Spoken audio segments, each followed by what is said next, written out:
Le Grand Matin Sud Radio, 7h-10h, Patrick Roger, Cécile de Ménibus. 8h45, YPO est une communauté mondiale de dirigeants regroupant plus de 30 000 chefs d'entreprise dans 142 pays. Le nouveau grand patron est avec nous, Xavier Mufragi. Bonjour, bienvenue. Bonjour Cécile. Bonjour, vous êtes ancien patron aussi du Club Med, quoi.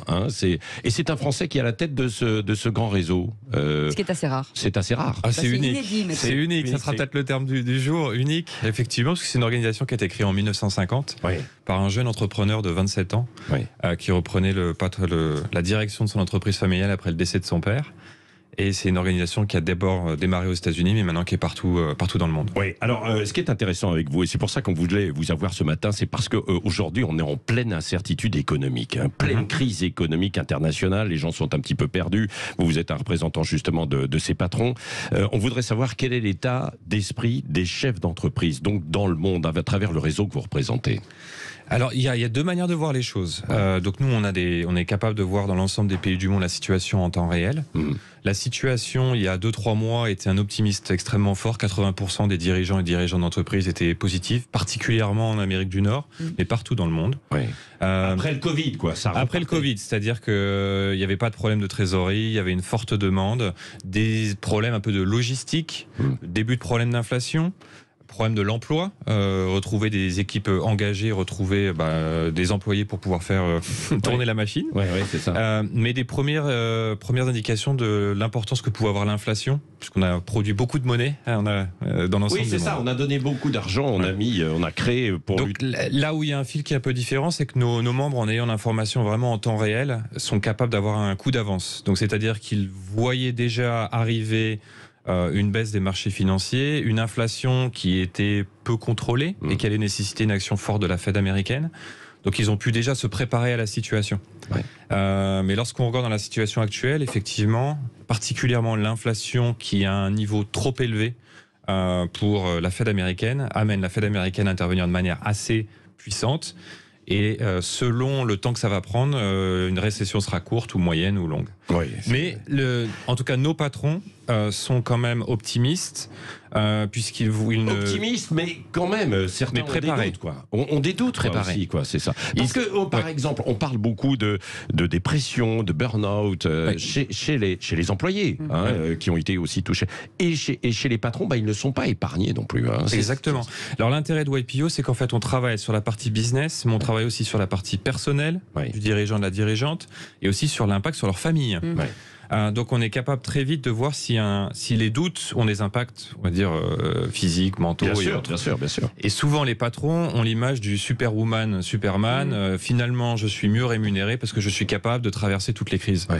On voit que tout le monde est au même niveau lorsqu'on est bloqué chez soi pendant 1 an et demi, lorsqu'on a peu de contact avec ses employés, ce qui était le critère majeur de burn-out et dépression des patrons. C'est un peu Didier Deschamps qui doit avoir l'équipe de France que pour les matchs. D'ailleurs, loin de la pelouse, sans avoir le vestiaire, l'entraînement. Et donc c'est quelque chose qu'on a vu très très tôt dans l'organisation et qu'on a travaillé très tôt avec les patrons. Est-ce que c'est avant tout dans des très grandes entreprises ou des entreprises moyennes? Parce que les très grandes sont peut-être très bien organisées, un petit peu mieux. C'est partout. Je pense que d'abord les difficultés de burn-out, c'est un sujet tabou dans le monde. Les employés ont du mal à en parler. Les cadres dirigeants en ont mal à en parler. Les cadres supérieurs en ont mal à en parler. Nous, on a fait plusieurs enquêtes. 95% des dirigeants et des dirigeantes ont eu eux-mêmes ou des personnes très proches dans leur groupe des problèmes de burn-out. Quand on est à 95%, il faut accepter la situation. Cette organisation est chapeaute 20 millions de salariés, en tout cas d'employés aujourd'hui. Est-ce que ça veut dire quoi? Aujourd'hui, on parle de changement d'état, du départ du salariat pour l'entrepreneuriat. Est-ce que vous avez aussi senti ça? Il y a vraiment, les gens parlent de la grande resignation. En fait, c'est plutôt un changement des choix. Les gens ont eu le temps de s'arrêter, de se poser des questions, se disant qu'est-ce que je veux faire dans ma vie.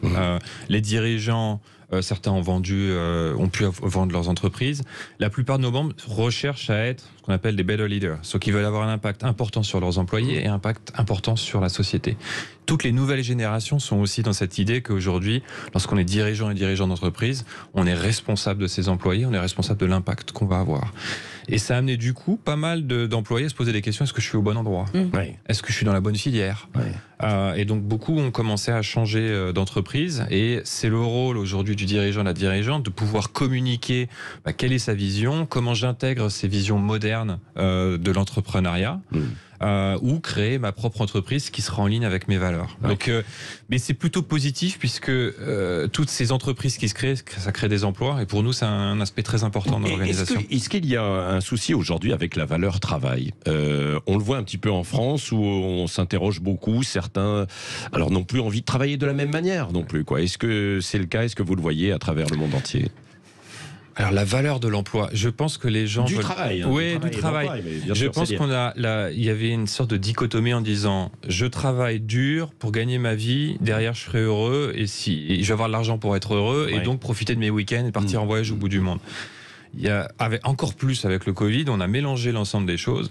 Aujourd'hui, notamment les personnes qui arrivent sur le marché, notamment les meilleurs employés que vous souhaitez tous avoir dans vos entreprises, ne veulent pas travailler en vue du futur. Ils veulent que dans ce qu'ils font aujourd'hui, ils trouvent du bonheur pour eux-mêmes. Et du sens. Du sens, et avoir un impact positif dans la société qui est autour. Donc ça nous amène, dirigeants, cadres supérieurs et autres, à intégrer cette situation-là, puisque si on n'est pas flexible, si on ne se repose pas des questions par rapport à ces employés qui arrivent sur le marché, on ne sera pas les meilleures entreprises.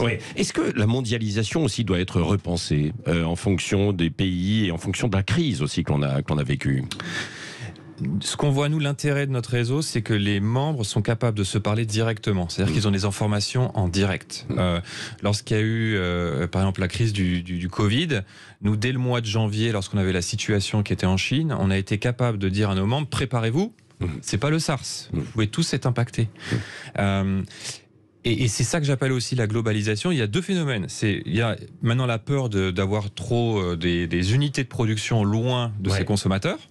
Donc on voit par exemple des entreprises chinoises qui investissent au Mexique, dans des usines au Mexique, pour le marché nord-américain. Mais c'est ça que je trouve intéressant, c'est que ça ne change pas l'idée de globalisation. Ça change juste qu'aujourd'hui, on mesure ces risques, on est peut-être allé trop loin en disant « je vais trouver un pays spécialisé dans quelque chose ». Mais la globalisation, elle existe. Oui, mais ça effraie des populations aussi, bien souvent, qui se retrouvent encore plus qu'auparavant, puisque vous parliez de sens tout à l'heure, comme des numéros, quoi. C'est-à-dire que, moi, si demain je n'occupe plus ce poste, de toute manière, il sera occupé en Chine, à Taïwan, au Mexique ou autre, quoi. Et vous en avez cette conscience, chef d'entreprise alors que je parle moi, mais je parle aussi du réseau. Bien sûr. Et je cherche à voir effectivement tout ce qui est mondial. Et ça, c'est un phénomène mondial. Maintenant, les gens se rendent compte qu'effectivement, ils peuvent trouver des talents dans l'ensemble du monde, mais il reste que pour avoir les meilleurs talents du monde, si vous pensez que vos employés sont juste un numéro, vous n'allez pas avoir le meilleur. Juste, vous êtes dans 142 pays, en tout cas. Est-ce qu'un pays est plus vertueux qu'un autre ? Est-ce qu'il y a un modèle quelque part qu'on pourrait regarder et essayer d'entreposer, enfin d'utiliser en France ? Nous, ce qu'on voit, la force du réseau, c'est que les membres sont capables de se dire les choses entre eux, avec une totale vulnérabilité, une totale vérité. Et lorsque vous avez des patrons qui sont capables d'être humbles, vulnérables auprès de leurs pairs, ils se rendent compte qu'ils prennent des très bonnes décisions et des meilleures décisions. Parce que souvent, sinon, on voit à travers le sujet politique, lorsqu'on prend les décisions parce que ça peut plaire à un tel ou un tel, on est peut-être amené à pas prendre les bonnes décisions. Donc c'est pas forcément un phénomène de pays. Alors certains pays sont plus à l'aise à être vulnérables qu'en Asie, par exemple. Mais si vous mettez les choses dans les bonnes conditions, tout le monde peut réussir. Quelle est l'image, Xavier Mufragi, à la française ou à la corse, voilà, comme on dit dans le Sud. Vous êtes originaire de Corse. Exactement. Voilà, c'est ça. Quelle est l'image aussi de la France auprès des chefs d'entreprise dans le monde aujourd'hui ? Alors, il va falloir voir la situation là qui est arrivée cette semaine. Mais déjà jusque-là. Non, je trouve que lorsque j'entends tout ce qui se passe, c'est plutôt favorable, voire très favorable. Je pense que notamment le tissu entrepreneurial français, tout ce qui a été fait auprès de la tech, il y a une reconnaissance aujourd'hui de l'expertise tech, digitale, data française, créative française. Et donc voilà, on dit la France. moi j'entends beaucoup de choses positives sur la France. Et des chefs d'entreprise, parce que oui, chefs d'entreprise. Certains se disent oui, mais c'est un pays un peu instable. Là aujourd'hui, on va dans une forme d'instabilité.